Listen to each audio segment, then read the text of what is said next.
What's going on, guys? Today we're going to talk about direct thread versus quick detach suppressors. So when you buy your gun, obviously it comes like this, minus the handguard. I always take the handguard off when working with muzzle devices. Just makes your life a little bit easier. So you'll also notice that these barrels, they're tapered. Which this is a SIG Rattler. It's got a tapered barrel, which just makes the muzzle devices and the suppressor, anything that's on the end of that, fit a little bit better. So you're going to want to take your muzzle device off, and you do that by it's going to be on there pretty tight. You're going to have to put some force into it to break it free.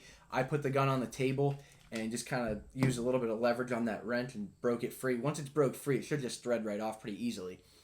So from here, you would grab your direct thread suppressor and you would just stick it on the end of that. You'd tighten it down, and that would be all there is to it. You'd be good to go.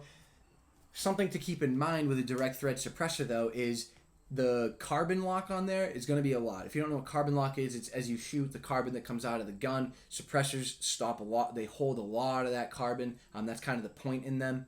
So the carbon lock makes it a lot harder to break that suppressor free. You absolutely are going to need a wrench and probably a leverage and a breaker bar as well. So just something to keep in mind. The quick detach suppressors aren't that hard to break free because it's just a couple threads that you're breaking off. I haven't had this thing get carbon locked on me yet. There's a few times where I've went to take it off and it's taken the whole muzzle device off, which is kind of annoying, but haven't had a huge struggle getting it off yet. And I do shoot pretty often. I do put a lot of rounds through it. However, I do take it off and switch it to different guns, which is another reason that'll help prevent that kind of carbon locking.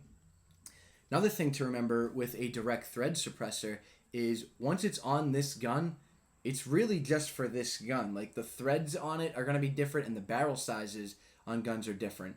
So this obviously is a 300 blackout muzzle device and it fits on there really smooth, nice, it goes on, right? Well, this one is for 5.56. The diameter is a lot smaller because different rounds require different size barrels, different size diameters. So this cannot and will not fit on there no matter what you do. So if you have multiple guns that you want this suppressor for, a direct thread is probably not your best bet because it's, like I said, it's just fit for that barrel. To where if you now grab the QD suppressor, the downside to this is you have to spend a little bit more money on the QD suppressor, and then you also have to buy the muzzle device. It comes separately. They don't come together. Really cool concept. Really appreciate SIG for that one. But it is what it is. This is not a cheap man's hobby. If you're trying to pinch pennies and save money, you should probably get out of this hobby. So you buy your little muzzle device here for your suppressor attachment. It usually comes with something, so this one came with the muzzle brake on it. However, I took this off to show you that you can choose what you put on here. If you want to put a compensator, a flash suppressor, you can put whatever you want on there. It literally just screws in just like this.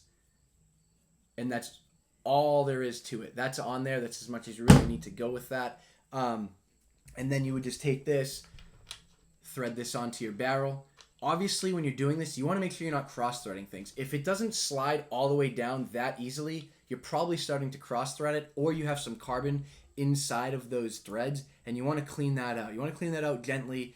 I wouldn't go crazy with a wire brush. If it's really messed up, then yeah, you'd have to use a wire brush. But I would just try and blow it off first. If you can see pieces of carbon in there, just get them out with a paper towel or something. Put a little bit of the CLP in there too, make it nice and smooth. Tighten that down. You can throw a wrench on there as well. It's not entirely necessary, but I usually do.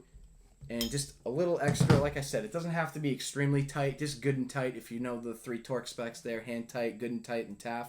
Good and tight is fine. Once that's on there, you buy one of these for each gun that you want to use your suppressor on, and it's going to work for all of them because the attachment is the same for the suppressor side. The threads are different for whichever gun you specifically bought it for. So I can now use this suppressor here, and this is all there is to it. Boom, that's on. That's as quick as it is, which is really nice for if you have this thing in a backpack or in a spot that it fits without the suppressor and the suppressor's a little bit too much. Well, now you also have a muzzle device on there. If for whatever reason you need to come up and use the weapon, it's ready versus just having threads on the end of it. And it'll shoot, yeah, but it's not going to be as ideal as if you have a muzzle device on there. So That's another benefit to buying the QD. Like I said, it's a little bit more expensive. I think these things are anywhere from $60 to $150. But as I also said, this is not a cheap man's hobby. So if you're trying to save money, probably not the best hobby to be in from the start. So you'd throw this on there, and then once you want to take this off, it's this simple. All you do is press this in, slide it over, and boom, it's off. So only the downside to this, in my opinion, is you'll have a little bit more play with this versus a direct thread suppressor, because the direct thread, obviously you have, I didn't count, but there's somewhere between like 12 and 15 threads on the end of that barrel that suppressor is going on. And every time it does that, it gets a little bit tighter. Well, this only has a couple threads, so as you go to back this off without pressing the release, it's not going to go anywhere. It's on there, but you'll notice, maybe you can hear it too, there's just a little bit of play in there. If there's a lot of play, it could cause a baffle strike. I have yet to have a baffle strike. I've yet to really have a problem with it. It's just something I noticed versus a direct thread is going to be on there pretty tight, and a direct thread's it's going to get carbon locked on there as well if you don't take it off and clean it and, take care of your stuff. Same thing would happen to this stuff. If you just left this on here like this, nice and tight, and left it on there forever, it's going to get carbon locked. But to where it's a quick detach and it's so easy to take off, you're going to use it on other weapons as well. And then when you're talking about overall cost again, say your direct thread suppressor was $900 and this was $1,100. Okay, you spend a little bit more money on this, but then you spend a little bit more money on the muzzle device, but now you can use this on 3 different guns versus just getting one suppressor for one gun. Obviously, it depends on your arsenal, depends on what you have, depends on what you got in your safe, but overall, I think direct QD is a much better method than direct thread. If you have any other questions on them, please feel free to ask. Do keep in mind, though, no matter what suppressor you're going to buy, you're going to spend another $200 at the ATF, and you're going to wait anywhere from 4 to 12 months.